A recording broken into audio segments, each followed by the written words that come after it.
Okay, recording now. Hi, everybody. Hi, Mom. That's our potatoes coming up there. We've got a lot more growing elsewhere in the garden. Oh, I don't know why it's making that bing sound. Notifications again. This is Swiss chard. I'm just going to move through it quite rapidly. This is another pomegranate tree that Godfrey's busy propagating. He worked very hard. We have to sift that soil by hand. And then the lettuce. We've got a lot of lettuce all over the property, but this is just some of it.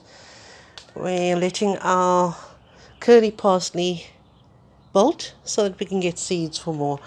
And then Godfrey bought sage at 3 rand each, and we planted them, and they're coming up very, very nicely. You can see they're at quite a nice height now. And then, of course, this is coriander and marjoram. People don't grow these things anymore.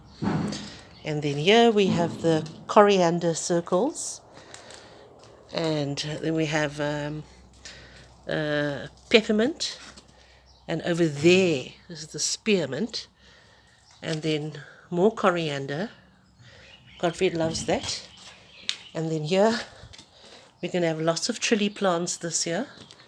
We didn't do them last year, but we are doing them now. And this is sage. And then this is Alice's Auntie Alice's Swiss chard. And then we have brinjals growing here as well. Brinjals. So I'm just going to take a quick gander to the back, which is more like a permaculture. I have a lot of things going on there. Tomatoes. You can see a close-up. Doesn't appear to be any end stem rot or anything on it. Looking healthy. And then we go to the more Deermekaar but bean cultivated area in the back with the trees. This is the row of beef eater and moneymaker tomatoes. And then we get to the peaches. This is the peach tree over here. And then you can see, I try to get in the shot, how laden this tree is full of peaches. You can see how closely together they're growing over here. Lots of peaches. Then we have the pear tree. These are very, very, very old trees. And the quality of the fruits aren't, I would say, amazing. That is the pear over there. The tree is full of pears, but I don't know about the quality. We haven't really been able to enjoy them. And this is the also equally ancient apple tree, and also got a lot of fruits on it. They've never been so big and so healthy looking ever before than this year. But of course we put a lot of work into the garden. And then we come over here to the fig tree. I'm squint out of breath, Look at what the birds are doing. That is our only thing that we don't know how.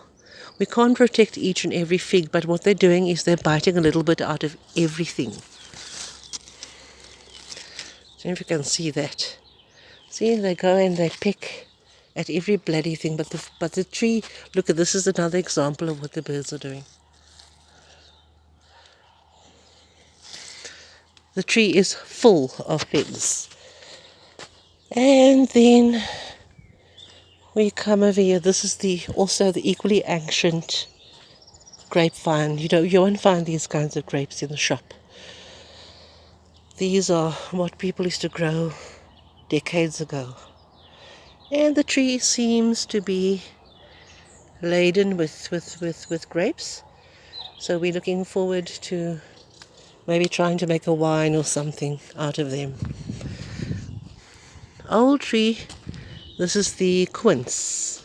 Not my favorite thing, but anyway, that's the quince. You can see all the fruits here because of the intense heat that we've been experiencing. All the fruits are sort of shriveled looking. So I'm hoping that they'll plump up later because we've also just had a lot of rain. This is the apricot tree.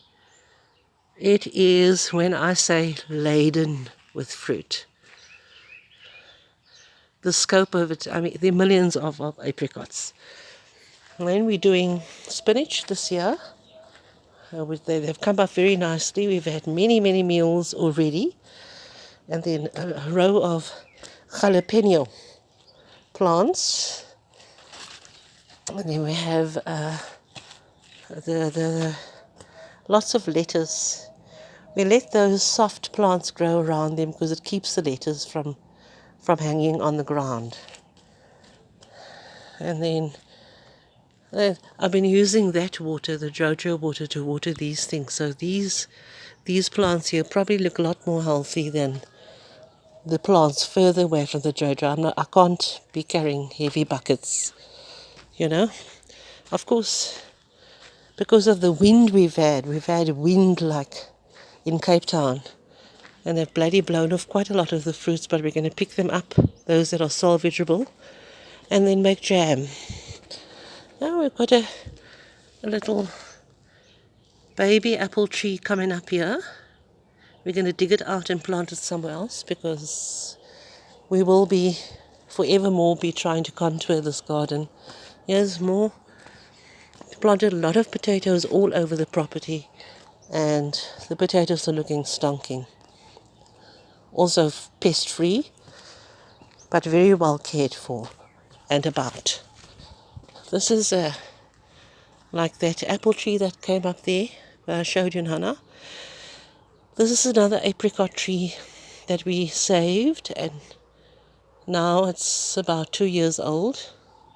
Not fruit bearing yet, but we'll see. We'll see. I'm not going to go to the front because otherwise the film is going to be too long and maybe too boring. But the garden is bursting with life. It's a hell of a lot of work, too much work for 2 people, but we do what we can, when we can, if we can, and that's how it is. No, we are trying. These will probably get stolen again, but we'll give it our best shot. And then this is, I didn't show you the onions. Let me just quickly run to the back. I didn't show you the onions.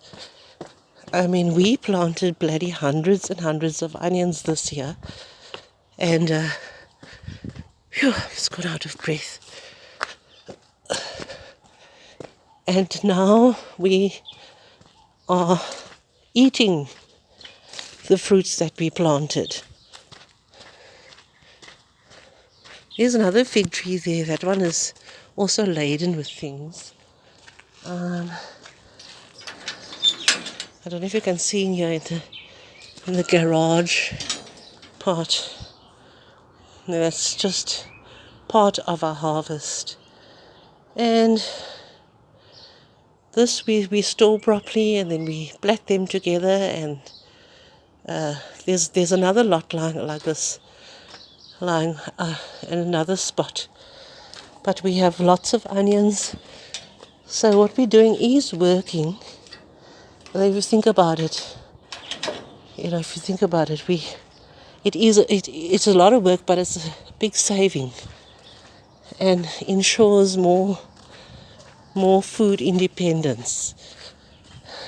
So that is what. My nose has been up to shit for the last couple of days, so I'm struggling to breathe. It's not because I'm unfit. It's because of my nose. Omen squalor. Anyway, we'll speak hopefully soon, maybe even later today, see how you feel. And I hope you enjoy the video. Ciao, ciao.